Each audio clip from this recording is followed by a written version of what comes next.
संभल के किसी भी कोने में चले जाइए, वहां कब्जा गैंग की करतूत जरूर नजर आएगी। भाईजान ने यहां मंदिर और हिंदुओं के घर ही नहीं कब्जाए बल्कि 8 बीघे के तालाब को छू मंतर कर दिया।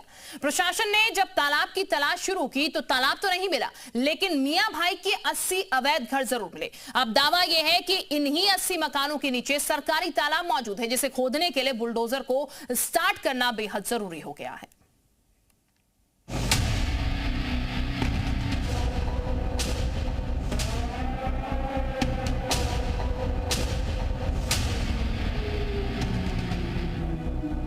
संभल से हरि का मंदिर गायब हो गया। संभल से आस्था के कुएं गायब हो गए। संभल से हिंदू गायब हो गए और अब संभल से 8 बीघे का तालाब भी गायब हो गया। संभल के कट्टरपंथी कब्जे वाली जादूगरी से हर उस चीज को गायब करते हैं जो सनातनी या लोगों की भलाई के लिए बने हो। यह संभल का हातिम सराय मोहल्ला है। मोहल्ले के सामने ही काई की परत से ढका ये छोटा तालाब उस विशालकाय तालाब का हिस्सा बताया जा रहा है, जिसकी तलाश में सरकारी नुमाइंदे भाईजान के दरवाजे पर दस्तक दे रहे हैं। असलम नहीं भाई, और भाई अरे घर तो असलम का ही है। लो, आप कौन असलम के? हम तो कारीगर है काम पे, और ये दे दियो असलम भाई को और अपनी साइन कर दो। इसका साइन कर दो। क्या चीज है? नोटिस है ये, इनका जवाब जाएगा। ये इन्होंने किससे जमीन खरीदी? तालाब की जमीन है नहीं, यही चीज लिखी हुई है इसमें, सब बात है, मैंने बता दिया। असलम हो या मोहम्मद, इब्राहिम हो या जुबैर, सभी को ऐसा ही नोटिस थमाया गया है। जो घर पर नहीं मिला उसके गेट पर सरकारी आदेश चस्पा करके पूछा गया कि आखिर तालाब की कब्जाई जमीन कब खाली करेंगे। लगभग 8 बीघे की जमीन तालाब की थी, जिस पर लोगों ने अवैध कब्जा कर अपना मकान बना लिया है। और ये तस्वीरें देखिए हातिम सराय इलाके, ये तमाम जो आप मकान देख रहे हैं यहाँ पर, ये सभी तालाब की ज़मीन पर बनी है।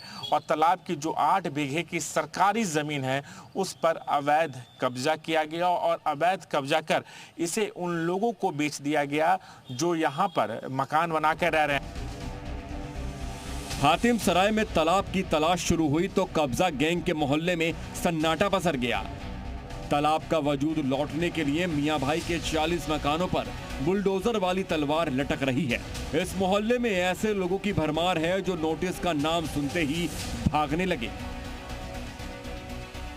आपके मकान को भी आया है नोटिस?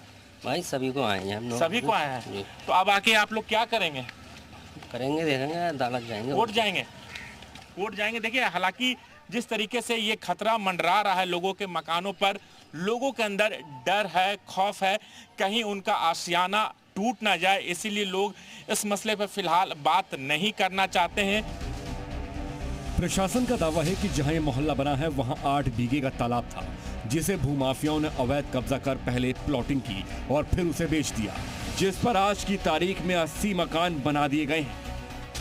इस संबंध में माननीय उच्चतम न्यायालय का स्पष्ट निर्देश है कि तालाब की भूमि को किसी भी दशा में उसको खाली करा करके और वहाँ पे तालाब का जो प्राकृतिक स्वरूप है वो बनवाना है। अभी इनके जवाब का परीक्षण किया जाएगा कि क्या ये जवाब देते हैं, उसके बाद उस जमीन खाली कराई जाएगी। तहसीलदार ने 2 टूक शब्दों में वार्निंग दे दी है कि अवैध कब्जा किया है तो खाली करना ही पड़ेगा। जबकि भाईजान का कहना है कि वो हाउस टैक्स देते हैं, बिजली का बिल भी देते हैं।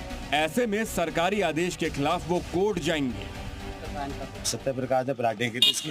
अच्छा, वकील साहब ने, विधायक जी ने। वैसे प्लॉटिंग करके ये बिका है? हाँ, प्लॉटिंग करके बिका, कोई वैसे थोड़ी बिका है। अब प्रशासन क्या कह रहा है आप लोगों से? प्रशासन खाली करने को कह रहा है। खाली करने के लिए कह रहा है, तो आप लोग कोर्ट का रुख करेंगे? कोर्ट जाएंगे? जाएंगे, कोर्ट जाएंगे। हातिम सराय जैसे मोहल्ले कब्जा गैंग की मनमानी का सबूत है। भाईजान ने अवैध कब्जे के दम पर संभल को वो घाव दिया है जो आज नासूर बन चुके हैं। इसी नासूर की सर्जरी का प्रण सीएम योगी ने लिया था और उसी प्रण को प्रशासनिक अधिकारी कानून के दायरे में रहते हुए पूरा कर रहे हैं। राजू राज, जी मीडिया, संभल।